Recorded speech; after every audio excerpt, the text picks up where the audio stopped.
Hi guys, magluluto tayo ngayon ng string beans sa Ilonggo balatong, adobo. Adobong balatong or adobong string beans. Gagamit ako ng canola oil dito. Ayan siya. Kasi maganda yung canola oil. Ayun. So, ito yung gamit natin. So, lagyan natin kunting mantika lang talaga, kunting oil lang. Ayan, ganyan ako pag gumamit, hindi marami.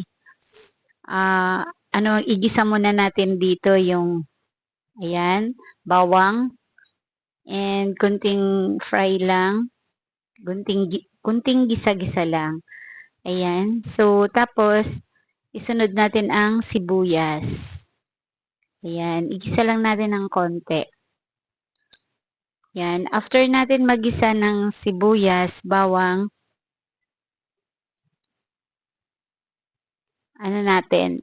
isunod natin yung ating, yan, string beans.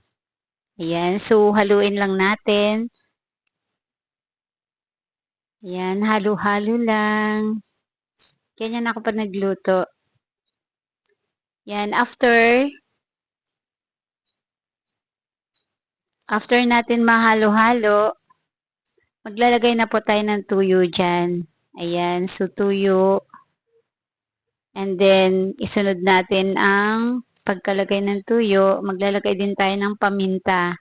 So, ang gamit ko pala dito, pamintang pino, pinong-pino. Ganyan ako pag gumamit. Tapos, lagyan natin ng isang perasong sili lang na pula. And then, maglagay tayo ng tubig. So, depende sa inyo kung gaano kadami. Kasi ang gusto ko pag adobo kasi hindi siya masyadong maraming tubig. Kunti lang. And then, maglagay tayo ng soy sauce dito, oyster sauce. Ayan. So, pampalasa po yan. And then, naglagay din ako ng konting bagoong. Ayan, nilalagyan ko siya ng konting bagoong pag string beans talaga ang pagluto ko. And then, takpan na natin. Ayan, so mag-antay lang tayo ng konti. Ayan, lagyan din natin ng patis. Ayan siya. And suka. Then, pakuluan lang natin siya. Hanggang sa maluto na yung suka at ang iba pang mga ingredients niya. Ayan, so nagano ako dyan ng ilalagay kong isda.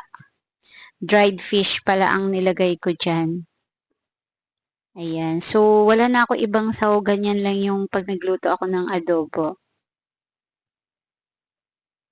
Ganyan, so after na makita natin na kumulo na at ano na siya, naluluto na yung string beans natin, ilalagay na natin yung dried fish na tinanggalan ko siya ng kumbaga laman lang siya. So, tinanggal ko yung parang niya, yung balat. Ayan. So, napansin natin na medyo na siya, kumukulo yan dyan. So, antay lang natin ng konti bago natin ilagay. Ayan na siya, kumulo na siya. So, ilalagay na natin yung yung isda natin. Na tinanggalan ko din siya ng ulo kasi dried kasi. Ayan. So, ilalagay na natin dyan sa taas. Ayan. Ayan. Kasi kadalasan kasi yung mga dried fish kasi, hindi nila tinatanggalan ng anong tawag doon, yung sa Ilonggo, yung himbis. Hindi nila skill ba? Hindi na tinatanggalan. So ako kasi, pag nagsahog ako, tinatanggal ko po yun. Like, kunwari, tilapia, ayun. So, tinatanggal ko talaga siya. At tinatanggalan ko rin ng ulo. Ayan. So, medyo okay na yan. So, takpan na lang natin yan after ko na maayos. Tatakpan na natin. Ayan. So, yung asin naman, sa huli ko siya nilalagay. So, kunting-kunti lang na asin talaga.